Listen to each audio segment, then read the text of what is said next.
Good morning, ladies and gentlemen. It's a great honor for me to be here and a pleasure. And something has happened that has never happened before, is that I have more time than they gave me from the beginning. And I think that's because the previous speakers has been very timely and very, very well prepared. It is fantastic to be here at the IAEA to have this climate change conference right now, and I thank the acting DG Feruta and also the DDG Chudakov. It's absolutely the right timing. It is an important meeting, and it's also with a factual and scientific content. I've seen the program and gone through and looked at everything. It's absolutely fantastic. And we will also hear, as said in the beginning, about future technologies. I will concentrate on things that have maybe not been said already, so I'm not going to repeat everything important about climate change, everything important about need for new technologies. I will concentrate more on what is exactly now ongoing. So I come from the World Nuclear Association. I'm representing the global nuclear industry.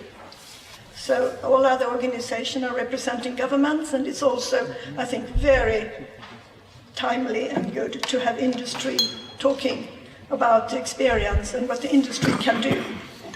So the World Nuclear Association has 184 members in 43 countries, and I can tell you the global nuclear industry is committed to delivering what it needs to do to save our planet from climate change. Our technology is ready, our supply chain is ready, and our people are ready. But to achieve the targets, to have success, we also need support from government. Otherwise, the nuclear option will maybe fade away or not deliver its full potential. We see that nuclear is moving higher on the agenda.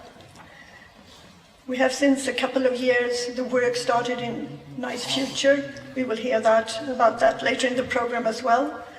That means the Nuclear Innovation for a Clean Energy Future initiative by 3 governments, US, Canada, and Japan, and then many other governments are now supporting this program.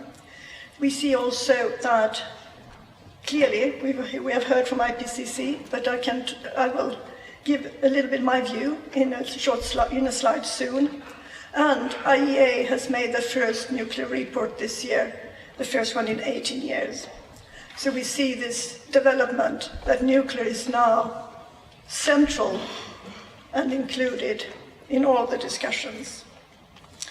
And if I may, I would just mention specifically here that the UNECE had its first nuclear session.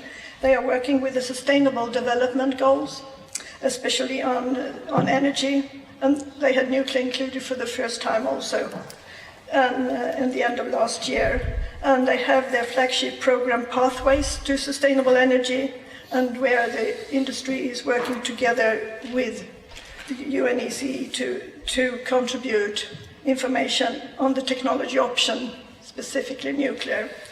And also in collaboration with UNECE, IAEA and NEA, the role of nuclear energy in sustainable development on entry pathways.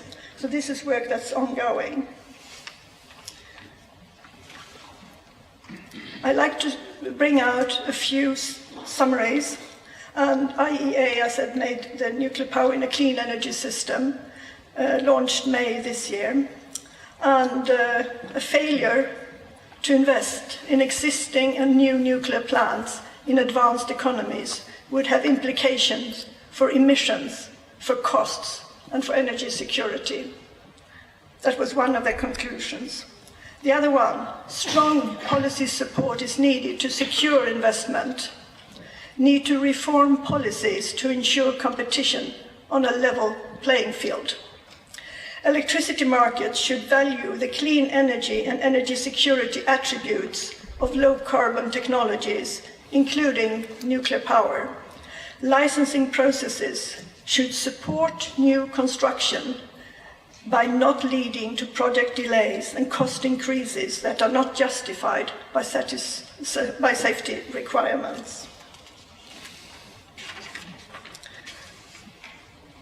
Also, the World Energy Council made a report, a scenario report on the future of nuclear energy, and where nuclear energy increases in all scenarios, and also saying that nuclear energy is one of the most cost-effective sources of electricity in many countries, and that nuclear energy contributes to clean and low-carbon energy and system stability, and this is not currently valued and compensated for, because usually only generation costs are compared.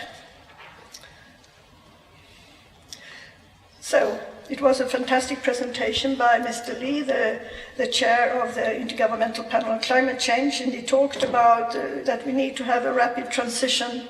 We need also to have a scalability. He mentioned 2.5 times an average on the scenarios in the report from last year, and I want to go in the middle because he said that was either negligible or tenfold increase. But I like to talk about the representative middle-of-the-road scenario. That's where nuclear increases 5 times. That's a scenario where there's not so much disruption to life. It's not that everybody has to go with a solar-powered sailing boat from Europe to US. There's other ways to travel. We can do a lot of these things that we do today. We can keep on with this type of life, modern life we have, but nuclear has to do much more to electrify processes and systems. And of course, then you need to have a lot more nuclear. That's 5 times growing. And then there will be roughly 25% nuclear by 2050. So we are looking to the future. We see that nuclear is already contributing. It was discussed already. Nuclear is contributing a lot, specifically because it's low carbon, and there's not so many low carbon options out there that have a large contribution. But how will it look? I think it was also well expressed by Mr. Lee. It's now an opportunity, because this is not written exactly how this development will go. It's up to us, and it's up to action. It's not so much up to discussion anymore, because all things are pointing in the same direction.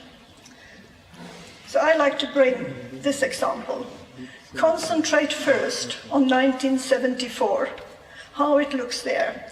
You see a large dependence on fossil fuels. There is also some hydro and very little nuclear. This is in the middle of the 70s in France. France have decarbonized. Other countries have done so too, but this is one of the best examples.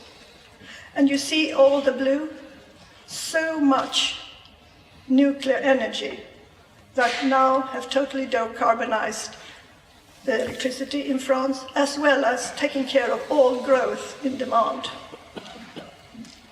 So this is a very good example. And then you might say, oh no, we cannot do this today. Of course we can. It was done in the 80s, and other countries did the same in the 70s and 80s. We can do it again, and we can do it even better. So we see that nuclear energy have this speed, and we need this for the society to be able to deploy the technologies. And nuclear energy gives rapid, large-scale, long-lasting decarbonization. You don't have to redo it again, because these plants will most likely run for 80 years.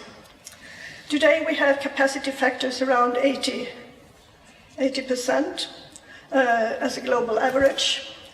Very interesting to see also a very young reactor, newly starting operating, have capacity factors over 80 years, or 80%, as well as reactors becoming 45 and 50 years, also having capacity factors of 80%. That means you are building a very big machine, and it is operating 24/7 irrespective of weather and seasons. And this is what you like to do when you invest, of course. Then some would say, no, construction times are so long we cannot have nuclear energy. Of course we can.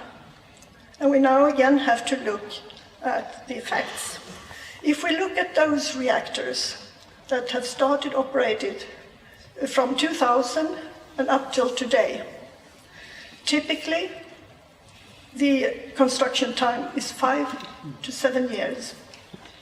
But also, of those 90 reactors that have started operating and delivering electricity from 2000 up to now, 27% of those reactors were built in less than 5 years. So it is fast, it is rapid, and it is scalable, long-lasting. Look now at the pictures. So I had many slides. I took away the slide starting from 2016, so now you only will see what has happened 2018 and 2019.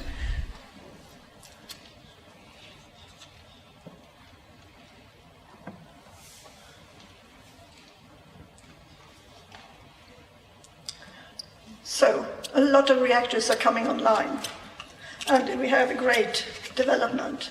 And we also see in the coming 2019, the coming 2020, and also the end of this year. Of course, not all of the reactors will start in 2019, some will maybe move to 2020, but still it's a lot of new reactors coming online.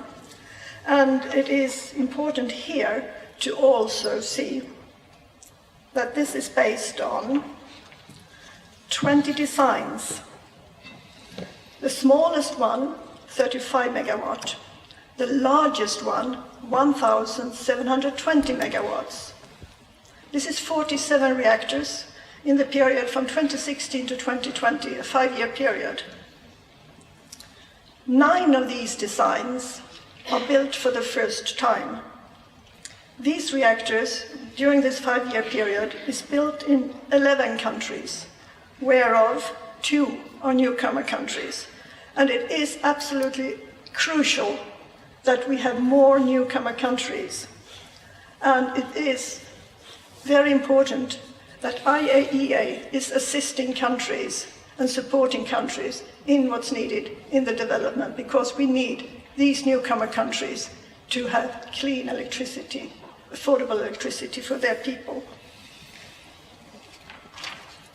The global nuclear industry has set a goal to supply 25% of the electricity before 2050. That is roughly 1,000 gigawatt nuclear capacity. And we need this all because of clean and reliable low energy mix is important for all of us. And then again, you might think this is a hard task, and it is.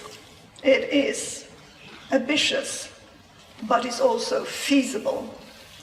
And if you look at this slide, if you look at the blue, you see in 2014, we were around 5 reactors per year that was added to the grid, around 5 gigawatt per year. That was like that for around more than 20 years, that very low level. In 2015, it doubled, and we have been to this doubled level that is 10 gigawatt per year. So this is good. So we can say that the industry has been able to double here. But if you look at the green bars is the target, the goal, the harmony goal. And from today's level, we need to double up and even triple, because it's not double first and then triple, of course, from that level. So triple from today's level. This, the industry cannot do on their own. Here is an opportunity for governments, and in fact also a requirement for governments to do the policy support. If we go back to the mid-80s, you see this was the pace that was used to add new nuclear to the grid. More than 30 big reactors per year.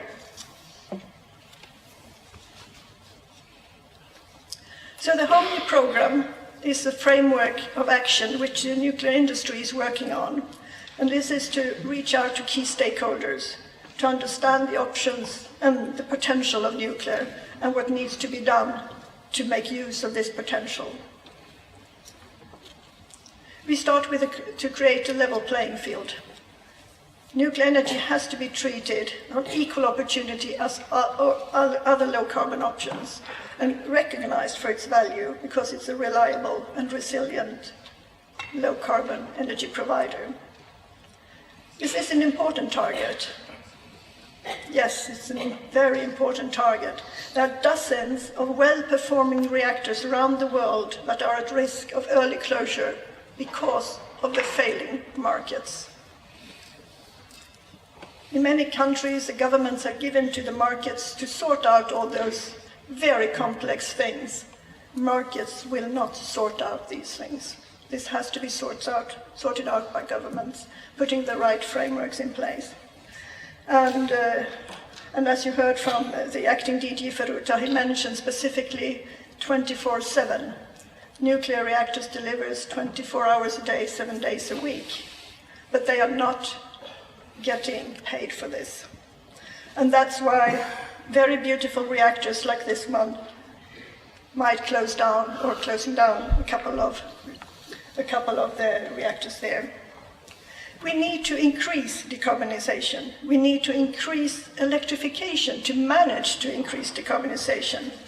We need to have electric vehicles. We need to have heat, industrial processes and desalination. All these things need more electricity. And it's interesting with this country as an example, it has been the fastest country in the world to add nuclear power. This is Sweden, and the fastest in the world to add nuclear capacity per capita. But I can tell you in this part of the world here, all the trains are already running by electricity, and that is not possible to put more timetables or more trains on because there is not enough electricity. And still the plan is to close 2 reactors here. So there is lots of things to do to make things correct and good. And not always easy, but some things seem to be quite straightforward. This was mentioned already by Bill Magwood. So this is system cost. I have a little different graph showing the system cost for gas, coal and nuclear, which is very, very low. That means they are easy to transport in the grid system. And when you see the balancing cost and utilization cost and other grid costs for the wind and solar, you see that is quite adding a lot of cost to the society. This is a little bit older graph. This shows the levelized cost of electricity. It's on the global level. And you can see here again, nuclear is one of the cheapest options. Nuclear is the blue, and this is from 2015 from IAEA and WNA. And then some people would say, okay, this is 7% discount rate. Yes, if you go lower to a lower discount rate, nuclear becomes even cheaper, even better value for the society. To have the levelized cost of electricity is providing a good comparison, a fair comparison, but it does not include system cost, which you also should include. And as I showed from the previous slide, system cost is cheap for nuclear, one of the cheapest. Also, we need all the renewables as well, but saying that the price of renewables has gone down, we need to now look one step further. So I go now to an example, China. China is using nuclear energy. They are very advanced in solar PV and wind as well. And this is an example of levelized cost of electricity, where you see that nuclear, even today and up to today, is one of the cheapest options. So it is important. And then if you then, in addition, add system cost, of course, nuclear comes out as one of the most cost competitive energy sources for a society to have. So we also need to create harmonized regulatory processes, provide internationally consistent, efficient and predictable nuclear licensing regime, and to facilitate significant growth of nuclear capacity, and also timely licensing of innovative designs. And this is, of course, very important if we are going to do a lot of reactors and bring them to new countries, to new areas, and also specifically for small modular reactors. We need to have them in many different countries. We need also to have a system that you don't have to relicense everything when you move across the border. We know the airplanes can land in different countries, even if they're designed in one country. And this is, according to those lines, we have to move in that direction. I'd like to quote IAEA, that the variety of national regulatory requirements causes many drawbacks for the entire nuclear industry, including developers, vendors, operators, and even regulators themselves. This results in increased costs and reduced predictability in project execution. So this is, again, an important target. We also need to create an effective safety paradigm. We should focus on the genuine public well-being, because health, environment, and safety benefits of nuclear has to be appreciated and better valued, especially when it's compared with other energy sources. And we see here the safety of electricity generation. This is from OECD countries, and you see that nuclear is, again, the one with accident fatalities, the lowest per produced terawatt year. And what we otherwise have, we have emissions. So with nuclear, there might be some vapor coming out, but it's of course only humidity, while coming out from our transport system, there is a lot of dangerous gases, including carbon dioxide. And if we compare with carbon, specifically quite a lot of coal, it's more than 2,500 million tons avoided of the nuclear we are using today. And that is equivalent to remove 400 million cars from the world's roads.